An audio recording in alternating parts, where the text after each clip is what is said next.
Welcome to another BasedBellagio game review. This is a little quick impression, my first impressions of a really interesting MMORPG that's been around for a while. It is called Project Gorgon, however you pronounce it in the world, wherever you are. Project Gorgon. I love this game. It is definitely a more PvE oriented MMO right now. There are test servers for PvP, and when the game is finalized, it's still in development, you will be able to PvP in this game. There might be separate servers. So just right now, I picked up off the ground a recipe that I don't know yet, but I will need eventually. Another player dropped that there. The interaction between players as of right now is obviously crafting, but you can drop items on the ground for people. And it's really interesting. Without these features, the game would feel like a single player game with other people playing it with you, but it's not. You can go adventuring with people, you can go questing with people, farming, hanging out. The town squares are active with people playing music that buffs other players. People that dance that also buffs you. Like something that I've been doing as a new player is coming to town, getting buffed by the music. He's not playing right now. The fingers actually move. Pretty cool. Get buffed and then I go out into the world and go farming with the buffs from these like high level bards, you know? And they're just in town playing music. The skills in this game are many, and this list only has skills that I know. If I haven't learned it, it's not on this list. There's over like 17 to 20 combat skills, all with different moves. There's like over 40, I'm guessing. 50 maybe. I don't want to misquote. It's an extreme amount of trading and crafting skills. The game is made by some of the creators of Asheron's Call. It's a husband and wife team, small team, but they were involved with Asheron's Call. So if you like that game, you definitely want to try this out. The game consists mainly, right now, this is my first impression, I'm not discussing end game or mid game, early game, and a lot of the game, oh wow, milk cow. Whoa, I just milked a cow. Real quick, I gotta finish this thought before I say my next one. This cow just gave me a new idea. The game revolves around talking to NPCs. Every NPC is important. They're named, and they have a favor meter. The more gifts you give them, favors you do, you just go to small talk to find out what they love.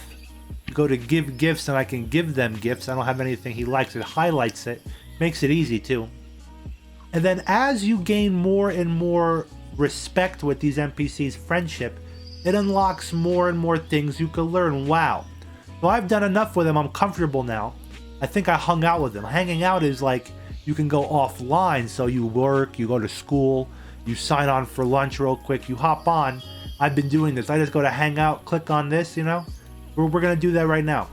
So the next time I log off now, it's going to hang out with him, and it's just a 30-minute session. If you're offline for 30 minutes now, you'll gain favor and also sometimes skill. I bet if I have animal taming, I want to learn this. Animal taming is huge, so let's do this right now. It's gonna take away all my money. I only have 2,300, so it's gonna take away 2,000. Ooh. All stable pets, feed pet. Great. What do I do now? I'm asking. So let's look at that skill for a minute. We just unlocked a whole new skill line. My skills down here, I'm using fire magic and psychology. Psychology is kind of like mental magic. You damage people with your mind. I'll show you some of the skills in here. Animal handling though. Tame rat. Tame a wild rat into becoming your permanent pet. Requires a piece of cheese. So you start with rats, I guess. Then you can call stable pets and feed them. This is the art of taming animals, teaching them to fight alongside you. One of the early game metas is learning animal handling, leveling this up, and then you could use this to level up lower combat skills. If you're 25 skills above, you can't be 25 skills above, pretty much. It's like a cap if for leveling up, for combining. So if I'm level 27 in animal handling and I want to start leveling up archery in my secondary, okay, it'll just count my animal handling up to 25. I won't be able to use the bonuses and perks. So the leveling system in this game is pretty unique too. There's no like level. I'm not like level 1, level 10. My character levels with the skills. So I'm level 14 in fire magic and level 15 in psychology. And those two things, when I have them equipped in my primary and secondary, will add buffs and bonuses for the level. Like, you know, we have a bunch. We have a bunch of moves. And, you know, for example, level 15, I'll get +2 max health when this skill is active. Fire damage, max power. That's how you get stronger and stronger, leveling up your skills.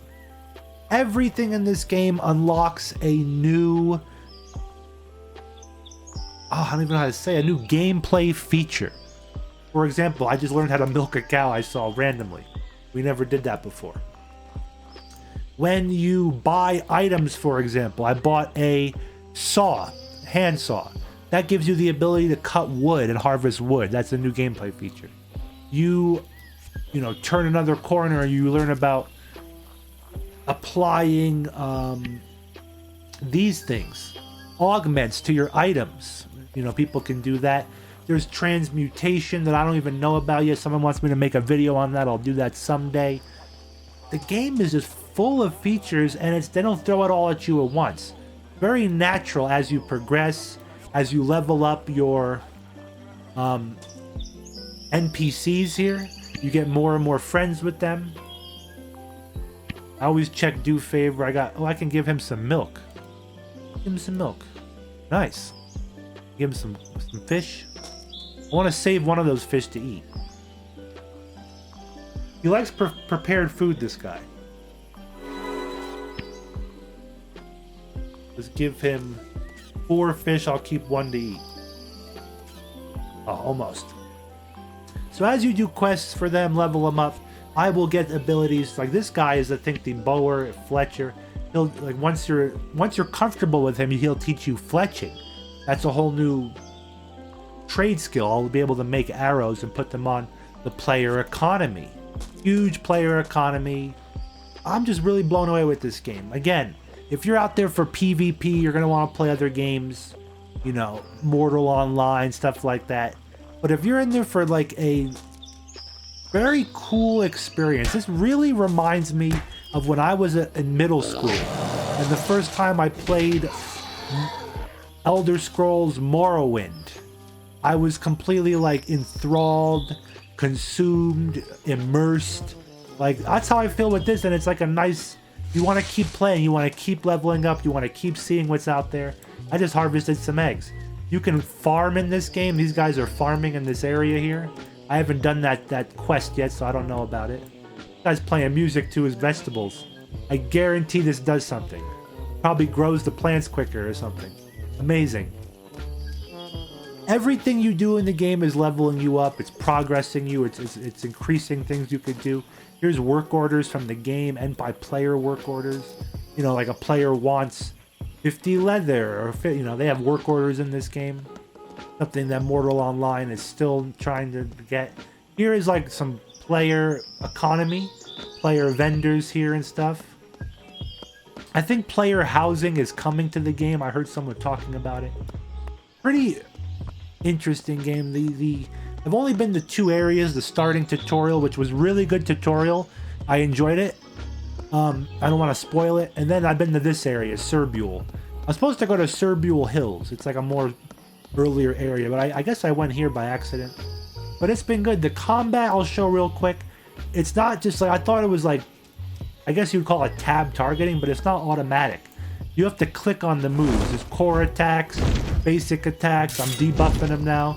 I throw in some psychology. Basically, you're comboing with you put a primary and secondary on.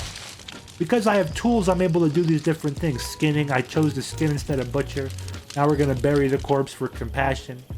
You know, as you level up compassion, it gives you little buffs along the way. Like I said, everything you do is progressing. As you go around the map, you're getting cartography skill. Pretty fantastic. I would definitely suggest trying this game out. It's $40 normally. There's no subscription fee, so once you buy it, you get to play, you get the whole game. They have a massive demo. Guys, the demo of this game is free. You can play the game right now. I think it just locks you out of, like, it's a skill capsule, but you could try everything. Maybe, don't misquote me. I know it's more than the tutorial island, put it that way. Definitely you want to try this game out for free. And then when it goes on sale, there was just a massive sale. It was down 50%. I got it for $20. Definitely worth that price. I've already put that, 10 hours into the game. Great value. Guys, I'll be playing this casually when I'm decompressing from more stressful games. First-person shooters, Mortal Online PvP, Elden Ring, frustration. I'm telling you, this game is fun. Let's do one more little combat on the way. I want to thank you. Put a thumbs up if you liked this video. A thumbs down if you didn't. Hit that subscribe button. And I will see you on the next video. Thank you for watching.